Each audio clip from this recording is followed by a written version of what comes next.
ঘুরে দাঁড়ানোর প্রত্যয়ে মাঠে নামছে ব্রাজিল। কবে কখন অনুষ্ঠিত হবে ব্রাজিলের ম্যাচ সবকিছু জানাবো আজকের এই ভিডিওতে। বিস্তারিত জানতে পুরো ভিডিওটি দেখুন এবং খেলার সব আপডেট পেতে সাবস্ক্রাইব করুন আমাদের ইউটিউব চ্যানেলটি ও ফলো করুন ফেসবুক, ইনস্টাগ্রাম ও টিকটকে। দর্শক, এই দুই ম্যাচের মধ্যে কি ব্রাজিল ফুটবলে আবারও সুদিন ফিরে আসবে? আপনাদের মূল্যবান মতামত আমাদের অবশ্যই কমেন্ট করে জানাবেন।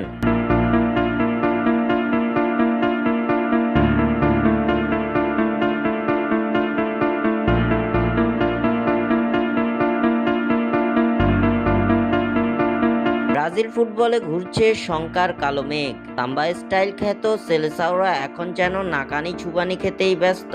ছোট বড় সব দলের বিপক্ষে হার ছাড়া কপালে কিছু জুটছে না ব্রাজিলের, যার কারণে শঙ্কায় পড়ে গেছে ব্রাজিলের 2026 বিশ্বকাপে অংশগ্রহণ করা নিয়ে। সবশেষ প্যারাগুয়ের বিপক্ষে হেরে সেই সংখ্যাটা আরো বাড়িয়ে দিয়েছে সেলেসাওরা। বিশ্বকাপ বাছাই পর্বের এখন পর্যন্ত 8টি ম্যাচ খেলেছে ব্রাজিল, যেখানে মাত্র 10 পয়েন্ট রয়েছে ব্রাজিলিয়ানদের ঝুলিতে। নিজেদের খেলা এই 8 ম্যাচের মধ্যে 4টিতে হারের মুখ দেখেছে ব্রাজিল, বাকি 3টিতে জয় এবং 1টিতে ড্র করেছে সেলেসাওরা। তবে এবার সব হতাশা কাটিয়ে জয়ের ধারায় ফিরতে চায় ভিনিসিয়াস রদ্রিগোরা। 4 লক্ষ্যে এবার আবারও মাঠে নামতে যাচ্ছে ব্রাজিল। অক্টোবরে বিশ্বকাপ বাছাই পর্বের 2টি ম্যাচে মাঠে নামতে চলেছে 5 বারের বিশ্ব চ্যাম্পিয়নরা। 2026 বিশ্বকাপ বাছাইয়ের এই 2 ম্যাচে ব্রাজিলের সামনে প্রতিপক্ষ হিসেবে থাকছে শক্তিশালী চিলি ও পেরু। আগামী 11 অক্টোবর বাংলাদেশ সময় ভোর 6টায় বিশ্বকাপ বাছাই পর্বে নিজেদের নবম ম্যাচে চিলির বিপক্ষে মাঠে নামবে দরিবালের শিষ্যরা।